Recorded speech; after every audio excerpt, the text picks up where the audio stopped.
मंगलपुर नाम के एक गांव में छोटा सा परिवार रहता था, जिसमें सविता नाम की एक औरत और उसके बेटे थे।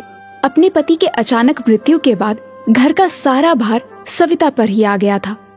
2 बेटों की परवरिश और पढ़ाई लिखाई में ही उसका सारा जीवन निकल गया। लेकिन जब उसके बच्चे बड़े हुए तो सविता को एक बड़ा फैसला लेना था। अरे सविता बहन, तुम यहाँ आओ, अंदर आओ। क्या हुआ, सब ठीक तो है ना? श्रीधर भाऊजी, आप जानते तो है ना, मेरे दोनों बच्चों को बड़ी मुश्किल से पाला है मैंने। अब उनके शहर जाकर कॉलेज पढ़ने का टाइम आ गया है, मगर मेरे पास इतने पैसे नहीं हैं कि मैं दोनों को आगे पढ़ा पाऊं। अगर एक बेटे को नहीं पढ़ाया तो उसके साथ अन्याय होगा। ऐसे में मैं क्या करूं? तुम शांत हो जाओ और ये बताओ कि दोनों में से होशियार कौन है? मेरा मानव ज्यादा होशियार है। यूं तो अतुल भी ठीक ठाक पढ़ लेता है, मगर मानव पढ़ने में ज्यादा अच्छा है। तो बस फिर अतुल दोनों में से बड़ा है और होशियार भी। तुम उसे शहर पढ़ने के लिए भेजो और मानव को अपने पास ही रखो। मेरी जान पहचान में एक हलवाई के यहाँ नौकरी खाली है, मैं उसे वहीं पर लगवा दूंगा। श्रीधर की बात सुनकर सविता को तसल्ली मिलती है। वो मानव को बाहर पढ़ने के लिए भेजती है और अतुल को हरिया हलवाई के यहाँ नौकरी करने के लिए लगा देती है। अतुल को ना पढ़ पाने का अफसोस तो बहुत था, मगर अपने घर के हालात भली भांति जानता था, इसलिए उसने आगे पढ़ने की बिल्कुल भी जिद नहीं की। दिन ऐसे ही बीतता रहा और 3 साल बाद मानव को एक बड़े फूड चेन में सीनियर मैनेजर की नौकरी मिल जाती है। माँ, ये लो मिठाई खाओ। मेरी प्लेसमेंट एक बड़ी फूड चेन में मैनेजर के लिए हो गई है। किसमें हो गई है? फूड क्या? फूड चेन में माँ। जब कोई आदमी अपने होटल्स अलग अलग शहर में खोल लेता है, उसको फूड चेन कहते हैं, है ना भैया? बिल्कुल सही कहा रे तूने। 5 स्टार रेस्टोरेंट में माँ, बहुत अच्छी तनख्वाह मिलेगी। धीरे धीरे हम सब शहर में ही शिफ्ट हो जाएंगे। थोड़े महीनों में मानव का प्रमोशन जूनियर से सीनियर लेवल पर हो जाता है और वो अतुल और सविता को शहर ले जाता है। माँ, कल मेरे बॉस डिनर के लिए आ रहे हैं। जब मैंने उन्हें बताया कि मैं अपने पूरे परिवार को यहाँ ले आया हूँ, तो वो बहुत खुश हुए। अरे वाह, तो बुला ले उन्हें। आखिर हम भी तो मिले तेरे बॉस को। मगर माँ, तुम तो बीमार रहती हो, तो फिर खाना कौन बनाएगा? तुम चिंता मत करो भैया। जब तुम पढ़ रहे थे, मैंने हरिया हलवाई के नीचे बहुत काम सीख लिया है। तुम देखना, ऐसे खाना बनाऊंगा कि खाने के साथ उंगलियां भी चट कर जाएंगे। मगर एक बात का ध्यान रखना अतुल, बॉस 5 स्टार रेस्टोरेंट के मालिक हैं। खाना उसी के हिसाब से होना चाहिए। आप ये सब बातों की जरा भी टेंशन ना लो भैया, बस काम पे ध्यान दो। देखना, खाना खाते ही आपकी डबल प्रमोशन पक्की। कहते ही सब खिलखिला उठे। अगले दिन अतुल खूब मन लगाकर बहुत सारे स्वादिष्ट व्यंजन बनाता है।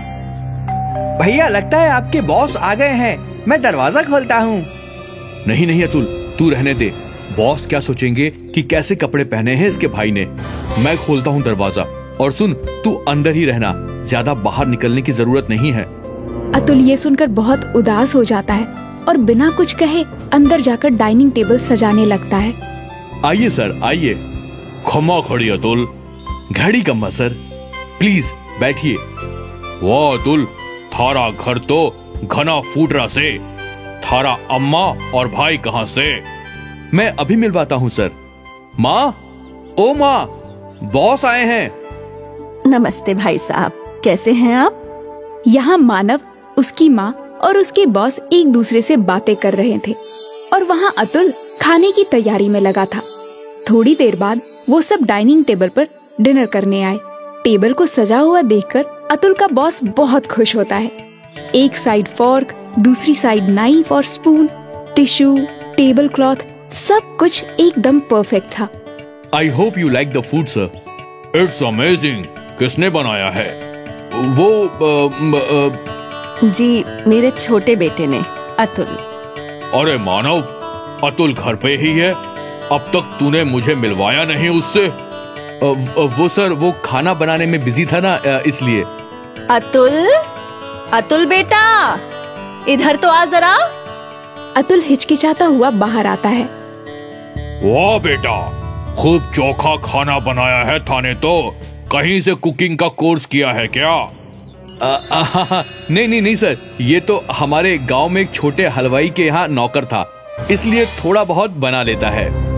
अपने भाई के मुंह से ये सुनकर अतुल फिर से दुखी हो जाता है और खाना खाने के लिए बैठ जाता है।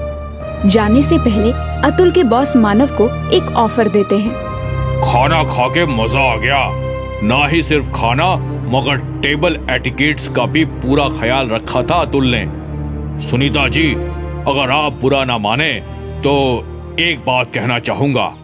आपका बेटा बहुत टैलेंटेड है। हमें एक नए शेफ की जरूरत है, तो क्या अतुल वहाँ हेड शेफ की नौकरी करना पसंद करेगा? मगर सर, अतुल ने कोई फॉर्मल डिग्री नहीं ली है इसमें तो। ये तो ऐसे ही बस थोड़ा बहुत कर लेता है। वो थारी टेंशन नहीं है मानव। मारे को बस स्वाद एक नंबर चाहिए और कुछ नहीं। अतुल, तुम कल मानव के साथ ऑफिस आ जाना और वहीं पे एक डिश बना के खिला देना। ये सुनकर अतुल तो बहुत खुश हो जाता है, मगर मानव को ये बात बिल्कुल पसंद नहीं आती। अगले दिन अतुल वहाँ पहुंचकर अपनी डिश बनाने लगता है। ये लीजिए sir, dal baati churma with an Italian twist. वाह वाह, खूब, बहुत बढ़िया डिश है। इसमें जो पुदीने का फ्लेवर है, आहा। क्या आपको अच्छी लगी सर? क्या मैं चख सकता हूँ? अरे ये तो बहुत अच्छी है। तो फिर क्यों चौंक गया ना? क्या हुआ सर? मैं कुछ समझा नहीं। अब तुम इसे खुद बताओ या मैं बताऊं? वो अतुल, मैं इस रेस्टोरेंट के शेफ को तुम्हारी डिश में नमक मिर्ची डालने के लिए कहा था ताकि तुम्हें यहाँ नौकरी ना मिले। क्या? हाँ, और ये बात करते हुए सविता बहन ने तुम्हें फोन पे सुन लिया और मुझे पहले ही इन्फॉर्म कर दिया। इससे पहले कि वो शेफ कुछ कर पाता, मैंने उसे फायर कर दिया। मगर भैया, ऐसा क्यों? मैं नहीं चाहता था कि तुझे भी मेरे जितना पैसा और लाइफस्टाइल मिले। मैं चाहता था कि तू ऐसे ही मेरे टुकड़ों पर पले। यू आर फायर्ड मानव। नहीं सर, ऐसा मत कीजिए। मेरा भाई दिल का बुरा नहीं है। आप उसे नौकरी से मत निकालिए। देखा मानव, तूने क्या कुछ किया, मगर फिर भी अतुल थारे से कितना प्यार करे है। I am sorry sir, I am sorry Atul. Manav को अपनी गलती का एहसास हो जाता है और वो दोनों हंसी खुशी रहने लगते हैं।